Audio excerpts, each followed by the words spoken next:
وَأَمَّا الَّذِينَ سُعِدُوا فَفِي الْجَنَّةِ خَالِدِينَ فِيهَا مَا دَامَتِ السَّمَاوَاتُ وَالْأَرْضُ إِلَّا مَا شَاءَ رَبُّكَ عَطَاءً غَيْرَ مَجْذُوذٍ.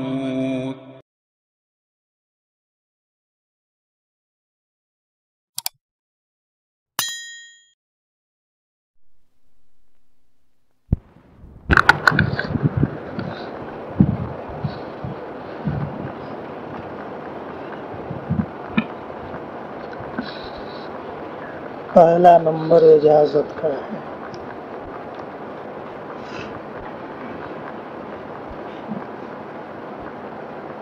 یہ ترمذی میں نے اپنے استاذ حضرت علامہ فہیم صاحب بلیاوی رحمۃ اللہ علیہ سے پڑھا، جو زمانے کے اندر دارالعلوم دیوبند کے صدر مدرس تھے۔ یہ بھی حضرت شیخ الہند رحمۃ اللہ علیہ کے شاگرد تھے۔ جیسے بخاری کی سند میں مولانا مدنی رحمۃ اللہ علیہ حضرت شیخ الہند کے شاگرد تھے۔ علامہ ابراہیم صاحب نے یہ کتاب اپنے استاد مولانا محمود حسن صاحب دیوبندی رحمۃ اللہ علیہ سے پڑھا،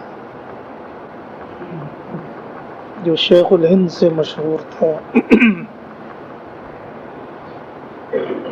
انہوں نے اپنے استاد مولانا محمد قاسم صاحب نانوتوی رحمۃ اللہ علیہ سے پڑھا، اور مولانا رشید احمد گنگوہی رحمۃ اللہ علیہ سے بھی ان کو اجازت تھی۔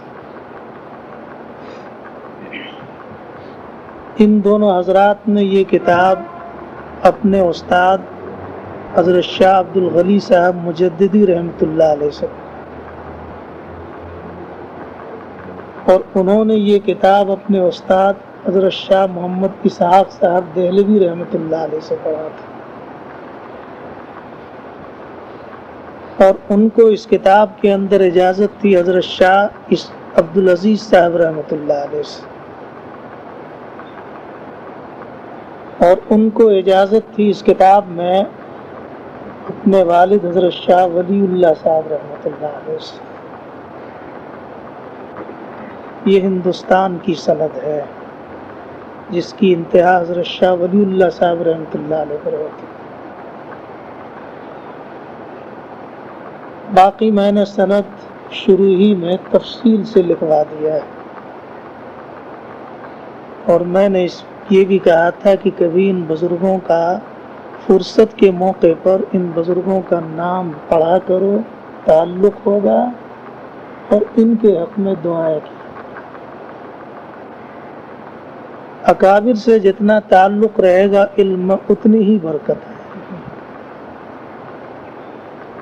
اس لیے سب سے بڑی چیز یہ ہے کہ جب ان بزرگوں کا نام زبان پر آئے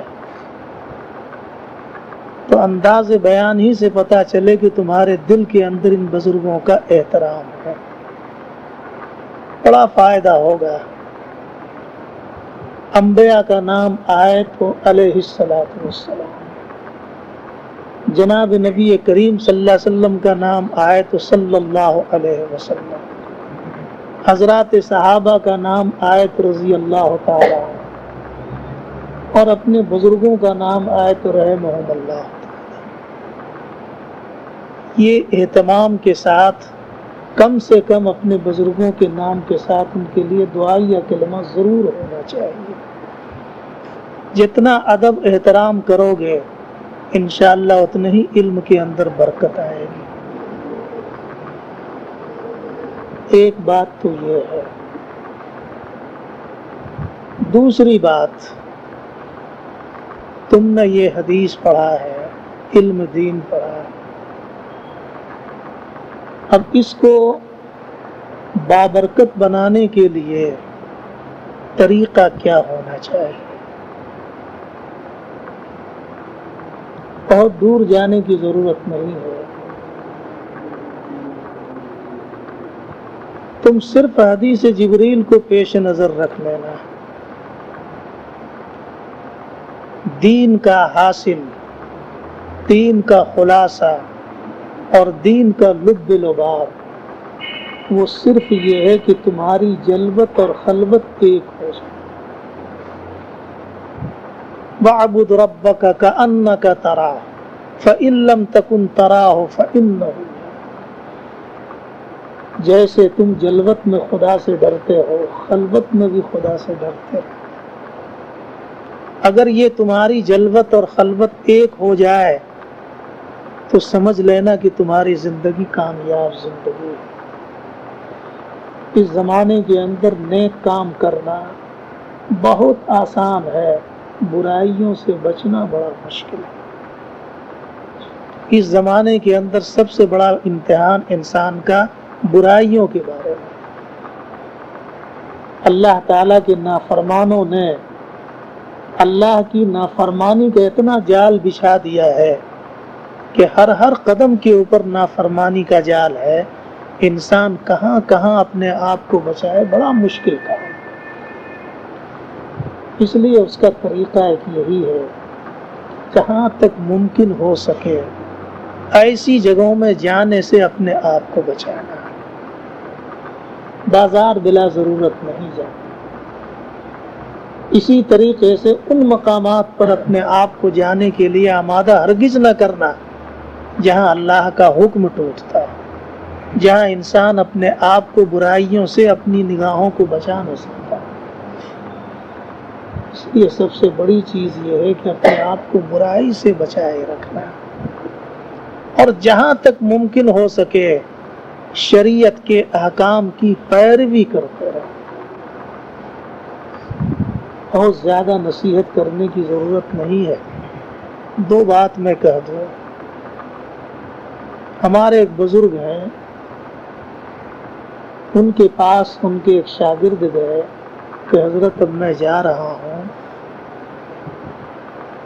ادارے سے ہماری فراغت ہو چکی ہے، جاتے جاتے ہوئے کوئی نصیحت ہم کو کر دیجیے، یہ زندگی بھر ہم کو یاد رہے۔ یہ ہے مولانا اسد اللہ صاحب رحمۃ اللہ علیہ، مولانا صدیق صاحب رحمۃ اللہ علیہ کے پیر مرشد اور استاذ تھے، اچھے شاعر بھی تھے۔ انہوں نے دو اشعار کے اندر ان کو نصیحت کی ہے کہ بس یہ دو بات یاد رکھ لینا، ایک بات یاد رکھ لینا، یہ تمام نصیحتوں پر بھاری ہے۔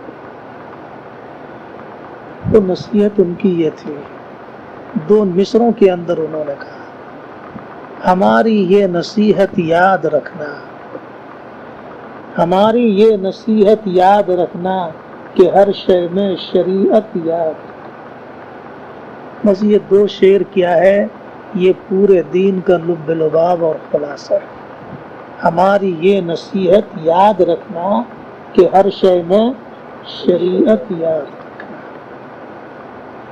ایک تو ان کی یہ بات بڑی جامع معنی بات، مختصر ہے، قل و دل۔ دوسری چیز، نبی کریم صلی اللہ علیہ وسلم کی بہت کارآمد اور مفید نصیحت۔ کسی نے آپ سے پوچھا کہ یا رسول اللہ، سب سے عمدہ کون آدمی ہے؟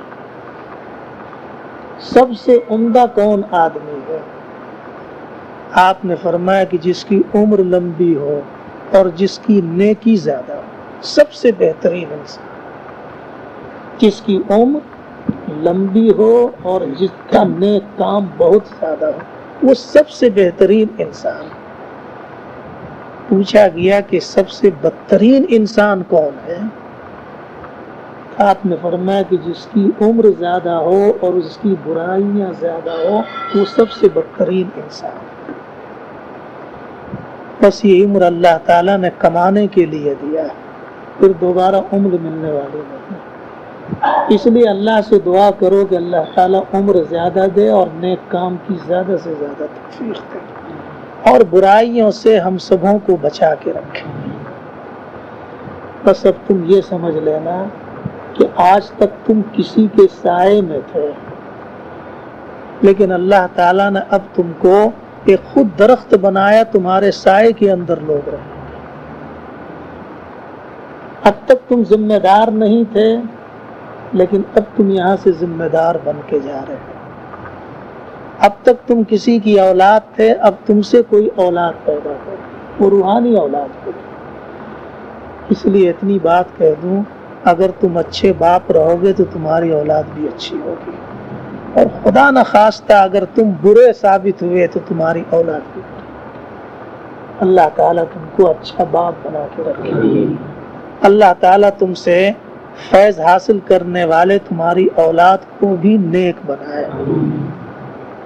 اتنی سی بات یاد رکھ لو، نصیحت کے لیے بہت کافی ہے۔ دعا کرو، میرے لیے بھی دعا کرو، اللہ تعالیٰ تندرستی عطا فرمائے۔ کچھ سمجھ میں نہیں آ رہا کہ آواز ہماری کیوں بیٹھ رہی ہے، جبکہ ڈاکٹر کہتا کہ اندر کچھ بھی نہیں ہے، ساری چیزیں ٹھیک۔ ابھی پرسوں میں نے بھی جانچ کرایا، لیکن سمجھ میں نہیں آتا ہے کہ رہ کر کے آواز ہماری بند ہو رہی ہے۔ اللہ تعالیٰ سے دعا کرو کہ جب تک زندگی ہے مقدر، اللہ تعالیٰ اسی کام کے اندر لگا کے رکھے، اور صحت اور عافیت کے ساتھ لگا کے رکھے، اور جو کام ہم نے کیا ہے اور جو اللہ تعالیٰ میرے ہاتھ سے لینا چاہتا ہے اس کو قبول فرما رہے۔ اللہم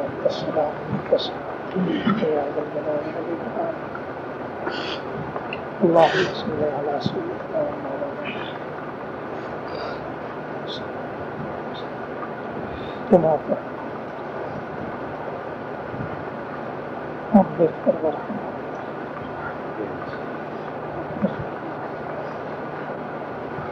اللہم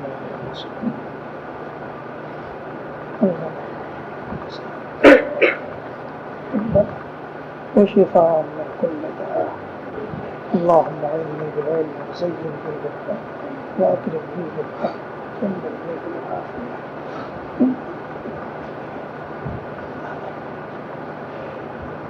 اے اللہ ہم سبوں کو قبول کر، اے اللہ ہم سبوں کے گناہوں کو معاف فرما دے، اے اللہ ہم سبوں کو صحت سے مالا مال فرما دے، اے اللہ ہم لوگوں کے ہاتھ سے دین کے خدمت بن جائیں، اے اللہ زیادہ سے زیادہ دین کا کام کرنے کی توفیق عطا فرما، اے اللہ اخلاص کی دولت عطا فرما، اے اللہ جو کام کریں تیری رضا کے لیے کریں، اے اللہ ہماری آنکھوں کی حفاظت فرما، اے اللہ ہماری زبان کی حفاظت فرما، اے اللہ ہمارے کانوں کی حفاظت فرما، اے اللہ ہمارے قلب کو اے اللہ اپنے نور سے بھر، اے اللہ اپنے سراپہ نور بنا دے، اے اللہ اپنی نامرضیات سے ہمیں محفوظ رکھ، اے اللہ رزق حلال کی توفیق عطا فرما، اے اللہ دین کی خدمت دینداری کے ساتھ کرنے کی توفیق عطا فرما، اے اللہ جو کچھ ہم سے کوتاہیاں ہو گئی اس کو معاف فرما دے، اے اللہ ہم تمام لوگوں کے دلوں کو آپس میں جوڑ دے، اے اللہ دوسروں کی دعاؤں کے اندر یاد رکھیں، اے اللہ جن لوگوں نے ہم سے دعاؤں کے لیے کہا، اے اللہ ان کی جائز مقاصد ربنا آتنا فی الدنیا حسنہ وفی الآخرۃ حسنہ وقنا عذاب النار ربنا تقبل منا انک انت السمیع وتب علینا انک انت التواب الرحیم صلی اللہ تعالی علی سیدنا مولانا وآلہ وصحبہ۔ آپ ہم سے کوئی غلطی ہو اسے معاف کر دینا، تم سے کوئی غلطی ہو گئی میں اسے معاف کر دوں، سب کے دلوں کو صاف ستھرا